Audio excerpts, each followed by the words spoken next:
How's it, guys? So, video number 17 out of our 21 lead generation initiative. And from my side, yeah, this is for all the business owners out there who are dependent on generating leads for their businesses. Leads are the oxygen to a business. So, the more leads you have, the better you can breathe. So, if you're watching one of these videos for the very first time, I want to encourage you to go back to video number 1 of this series and work your way up because they're all curated. And essentially, from my side, yeah, we've covered a lot of different topics, right? But there are three core pillars that we've been working around, or we've been kind of like dissecting. And the first one was that we need the attention of the customer, because without that, we can't go to the second pillar, which is educating the customer, so to get them to understand the value of our services and unique selling points, the value proposition. Which then creates that value of our actual offer, right? And then we talked about the offer and what you can do to make it more valuable and kind of like eliminate risk for the customer in the previous video where we talked about the guarantees that you can put in place. And all these are really tactics, okay? All these are really tactics to help you convert more leads into customers. Now, there are a lot of different tactics that I haven't really mentioned that is going to help you increase your conversion rate.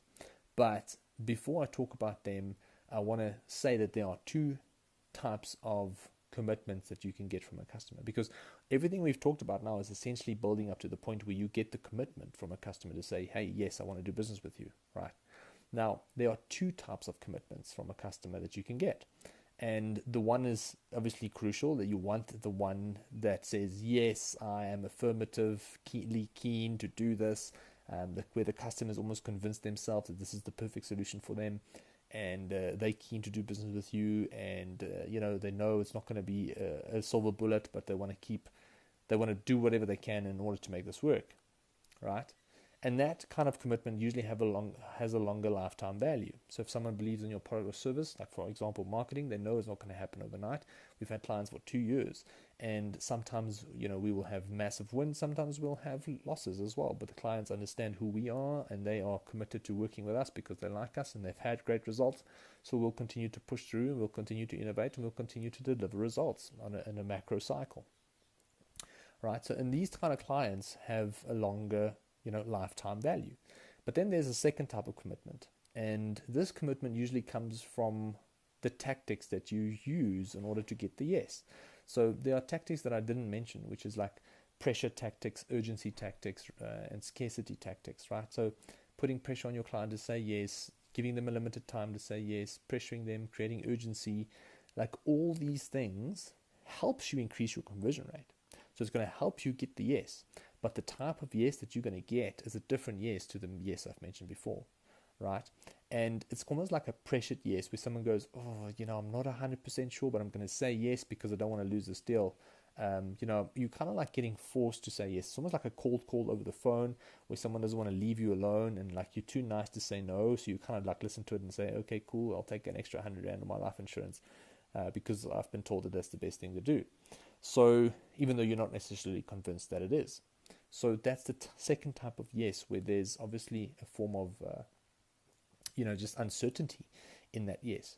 And that yes has a very much of a, I would say, a shorter life value, shorter lifetime value, just purely because of the fact that the moment your company doesn't deliver the results that it said it would, or if you potentially promise stuff that you can't deliver, the moment that happens, the customer is going to cancel, or the customer is going to leave. If you're selling an expensive product and the customer is dissatisfied with one single element that could have been something micro, they are going to either return it because they were already uncertain in the first place, and that little piece of that error or that mishap or whatever that was essentially now just pushed them over the edge and confirmed that they shouldn't have gone through with this deal. So even though you're getting the money into your business, you're going to get more cancellations and you're going to have a shorter lifetime value. So depending on whether you're selling a product or a service, it can really backfire for your business, right?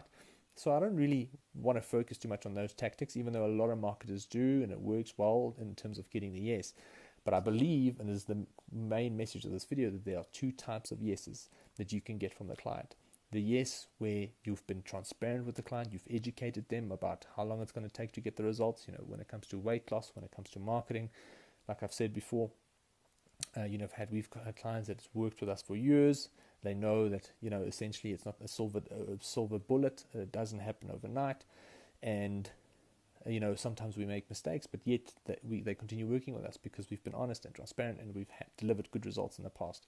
And 9 out of 10 times, 99% of the time, we deliver good results again, just because of the fact that we keep on innovating and we keep working towards that North Star, right? But if you sold milk and honey and you use pressure tactics and you kind of like, painted a reality that doesn't necessarily exist, and you've pressured the client into saying yes, and they were really uncertain about saying yes, they committed to something, and the moment you make a mistake as a business, they're going to cancel or return the product, or want their money back, or essentially badmouth your brand behind your back, and essentially, or sometimes in front of you as well on social media, and essentially that's not something that you want as a business.